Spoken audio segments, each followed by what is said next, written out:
Thank you. First of all, maybe to clarify things, I'm from Uganda, where that guy comes from. Yeah. Okay. Idi Amin Dada was a president of Uganda. Yeah. And leave alone all these horrible things that you hear, how the Western cultures portrayed him. They always portray you for what they want you to be. Idi Amin was the best president Uganda and the world has ever seen. Yeah. And all these sagas that you hear, Idi Amin did this, he did this, he was a mass murderer. Who is more mass murderer than the Westerners? So Idi Amin was the best president. Look at Uganda right now. Since Idi Amin's regime, look at all the biggest hospitals, infrastructure, and everything. The Ugandan airlines, all the resources that countries have, everything. It was built in Idi Amin's time. Idi Amin's time, bro. That is the best president we've ever had in Uganda. That is the patriot that we've had in Uganda. That is the king we've had in Uganda. Right now, if you ask any Uganda, if Uganda has ever seen another president more than Idi Amin, that I will tell you, bro, he is a legend. We shall forever honor him and his efforts in Uganda. We love him. Mwah. So that is just a strategy that That, we look at him, but the other countries that because he instilled discipline and all those things and didn't listen to the Westerners. Tell us a little bit about him. Now, let me tell you how Uganda was in Idi Amin's time. Healthcare was free, like it is in Europe right now. First of all, they always try to vanish his name in a. They always try to portray his name in a dark way that he chased away Indians. But he told Indians they should intermarriage with Ugandans. They should integrate in a Ugandan culture. And he gave them time to do so. He begged them time and time again. Indians did not. In Uganda, we have a street. It is called Kampala Road and Buganda Road. Only Kampala Indians, Road. only Indians had shops there. Only Indians. And they were employing Ugandans and treating them in harsh conditions. And Idi Amin gave them time. He told them, this is Uganda. You want to live in Uganda, integrate in our culture, love our people. Do not treat them in harsh working conditions. They failed. They gave them 90 days to leave the country. I wouldn't have done it any other way. Europe would have done the same. Any president that loves their country would have done the same. And from there, because he did not listen to Britain, everyone portrayed him as a president that chased away people from a country, like people of a different race. Some did integrate, though. You've got the very light-skinned ones. They are also in Nigeria. Are they the Fulanis also? The mixture of Indians and Ugandans. You've got a lot of that in your country. And if we're talking about even Uganda in Idi Amin's time, Uganda had the best schools. Uganda was number one in English. Uganda had the most educated university in the I think the entire of Africa. Uganda was only competing with Egypt in Idi Amin's time. Uganda sent out aid to Dubai in Idi Amin's time. They sent out food to Idi Amin's time. Uganda had the most fighter jets in Idi Amin's time.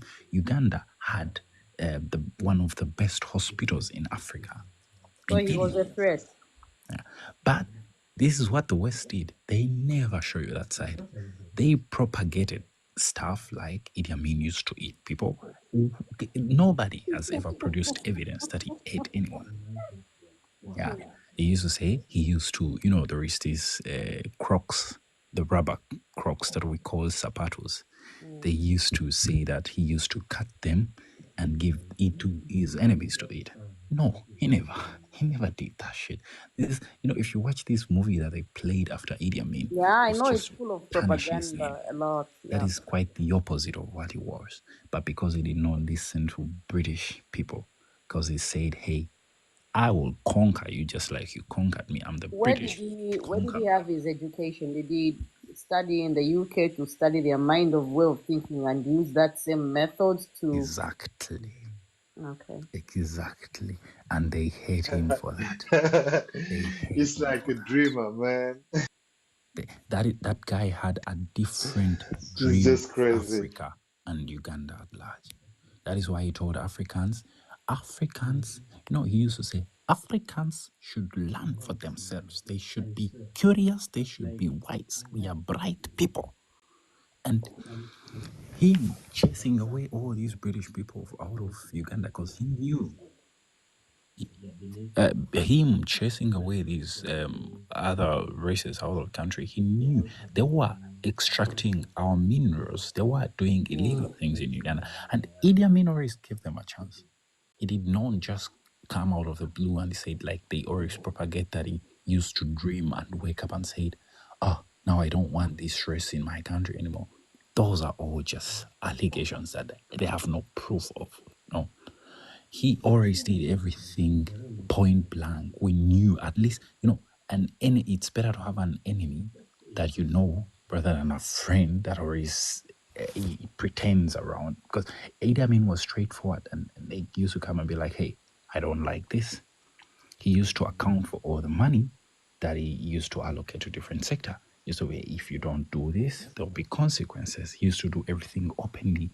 Idi Amin used not to travel with that much security. He used to get out of his car and play with kids. No president in any country would ever do that, apart from I think Dubai, where the sheikh just moves like a normal person in the mall. That is the way Idi Amin was. That is, he had a different picture of Africa, and Westerners would never let that happen. That is why they had to do everything. That is why through him, he used to seek the Western support and everything. They would never let Idi Amin stay president of Uganda or try to implement his plan of uniting Africa. Never. So I'm very happy that you put up his picture because How I'm was in love with my his end president. of life? What did happen to him? I was a little bit young, probably then. Sorry, go on. I've I didn't never hear you. read the history of him except for the movie. Yeah, and succumbed So, our grandfather. okay, so Idi Amin, after, when things started getting bad, he went into exile. And Museveni went, no, that's far. Museveni went to Tanzania, organized forces, and he came back to rebel the government, the Idi Amin's government. So the war took actually 5 years. The war took 5 years. They were trying to rebuild the government and so on. But of course, they had the Western support. They had the support of the Tanzanians. They had support from different groups of people that did not love Idi Amin. So by the time he tried the first time, it did not work out. He tried the second time, it did not work out. Came back the third time, and this round, they had painted this. They had gotten a certain group of people like how the British did. This is the thing. Museveni wrote on how he captured power, how his military was organized, where he got the aid from, how the plans were executed, the different generals, and so on. And there is also a movie that he played called 27 Guns, because those are the only guns that they stole from Idi Amin's stores, and they went within a bush for them to come and conquer power. And they have a movie about it. But if you look at this story, or if people, eyewitnesses that were there, because we still have people who were there in Idi Amin's time, they tell you our country was different. Museveni and him and his soldiers and these small groups of people went to different places, destabilized peace. Idi Amin reacted, captured them. And of course, Idi Amin, if he was a man of people, he would say, oh, you're destabilizing peace, you're either going to jail, or the court would sit and say, hey, you have a penalty, and that is death. Treason in most countries, even until now, is captured, treason is awarded either with life sentence or death. We've seen it in many countries, not only African countries but also Western countries. So the same applied to Idi Amin. He would not keep silent if a certain group No, of people is trying to never. overthrow him. But this was a blessing in disguise for the Western community. So now we've got you. Now you're abducting people. Now you're treating people in this way. Now you're targeting a certain group of people. And all this piled, and they gave all this attention, pretty much attention. They gave all the bad things that it did pretty much attention, so that all the media would hate Idi Amin. All the world, everyone in the world would hate Idi Amin.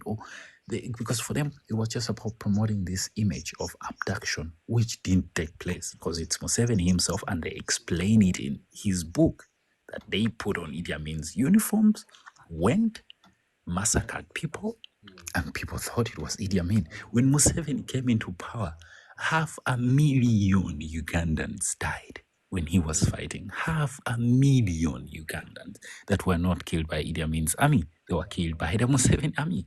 So who is bad now? Right now in Museveni's regime, we're seeing something, the so-called drones that are abducting people on a daily basis, parading civilians in military courts. We've never seen something like that in Idi Amin's regime. Civilians were never tried in military courts. Even right now, just 2 days ago, the Ugandan Supreme Court just ruled and said civilians must never be tried in a military court. Museveni himself came out and said that was nonsense, and civilians will continue to be tried in military courts. We have a list of the opposition people of over 308 people that were abducted, and only 19 were released. The government came out, the Museveni government came out and said, we only know 19 people. And of the 19, they released some that they claim they know. They released some and abducted them again. Who has guns? It is the government. We never saw something like that in Idi Amin's government. And even if something like that happened, it never went unpunished. Yeah. And so we're looking at the massacre in 2020 on the 18th and the 19th. Over 100 people were shot at on the streets of Kampala. BBC did a documentary that they termed The Three Killings. I want all of you to go and look for that. It was termed The Three Killings in Kampala. They shot at people. The government came out and said, we're only acknowledging 50 people that we shot. But let's say they shot 50 people. Were they worth dying? No. Did we see something like that in Idi Amin's regime, that the military shot at people in broad daylight on cameras? We've never seen something like that, apart from the movie that they played after, that Idi Amin was a mass murderer that has no evidence. In Kasese, we've seen Museveni massacring people, over 300 people, with children, men and women were massacred and buried in mass graves under the Museveni regime. We've never seen that in Idi Amin's time.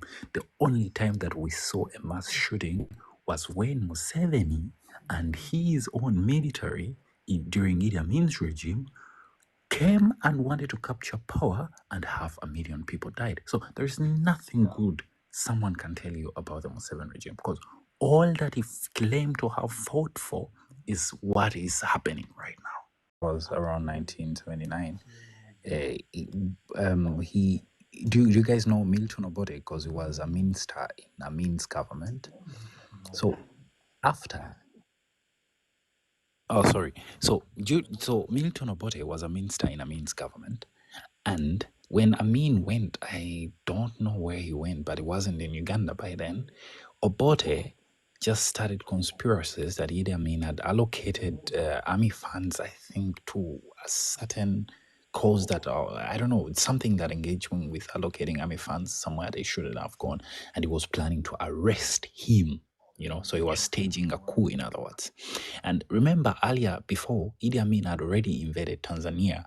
And when Museveni wanted to overthrow Idi Amin, he also went to the very people who Idi Amin had invaded way back, And then what Museveni did, he went there, seek power. And then Julius Nyerere just sent out his army, ordered his army with Western support and also and so on, to come and invade Kampala. And when Idi Amin heard about that. They tried the first time. Museveni tried the first time alone. He did not work out. Second time, it did not work out. And he went and seek the Tanzanian help. And that is when they came and Idi Amin out of it. And he knew, of course, he was not going to defeat because the army came in terms. And this time around, they had all support from different groups of people. So what Idi Amin did, he knew he's not going to defeat them. He just straight away went to, I think he fled to Libya first. He went to Iraq as well. And he ended up in Saudi Arabia where he died in exile and he never came back. So, and that is how the army of Julius Nyerere managed to capture Kampala and restored what they called peace. And then Museveni came into power and so on. That is how he lost power. But until then, Uganda was living its best time, and Ugandans right now are suffering because that man is not in power anymore. We wish he was still in power.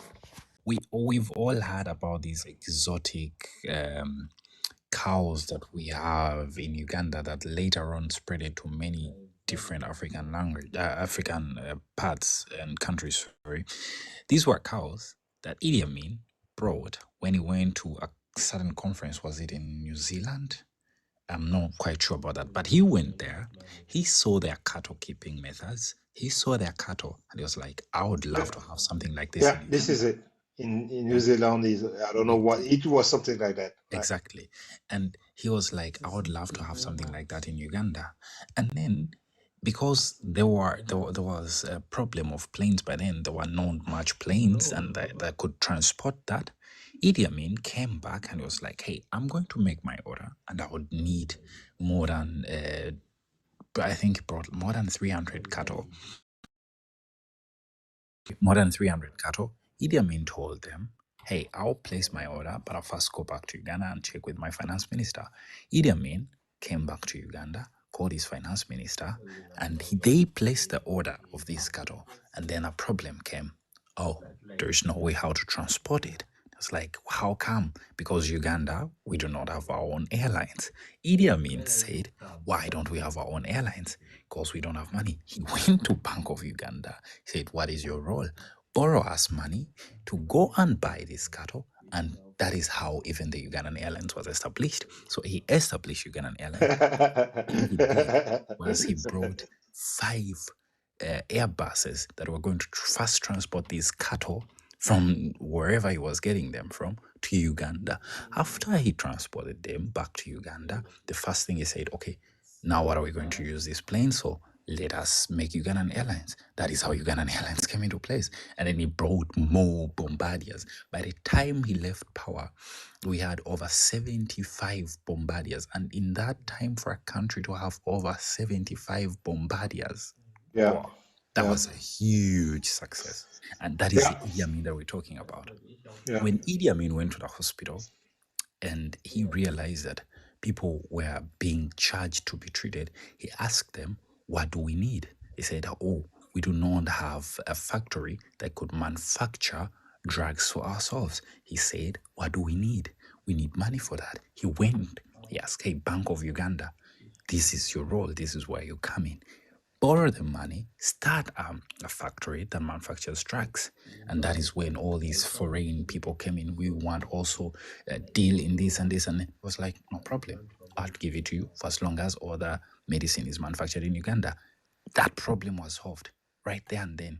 When Idi Amin went to UK and he realized there were these big buses, the ones the huge ones with floors, he came back and was like, I need something like that. Right there and then, 7 of those buses came to Uganda and more with time. So Idi Amin was someone who would go to a country, he admires what he sees, he comes back and he wants to implement it in his country. That is the You know, Idi Amin we're yeah, talking about. yeah, yeah. There is Fully, no other president. Yeah, go on. fully. That's the problem that we've had. That Museveni, when he came to power, he revisited the curriculum and the syllabus of Uganda and Uganda's education, and he changed the history. So he changed the history and he gave them only what he wants them to know. So that means people who are born from 2000 and above know less about this history. Know less about, because now they are in the new curriculum. Yeah, but people who visited the old curriculum, who still learn with the old curriculum, they know about this history. So that is why our youths are not educated. They only watched Idi Amin in movies. They watched him eating a dead man's meat. Like, really? So this is the Idi Amin they know, because this is the picture that were painted.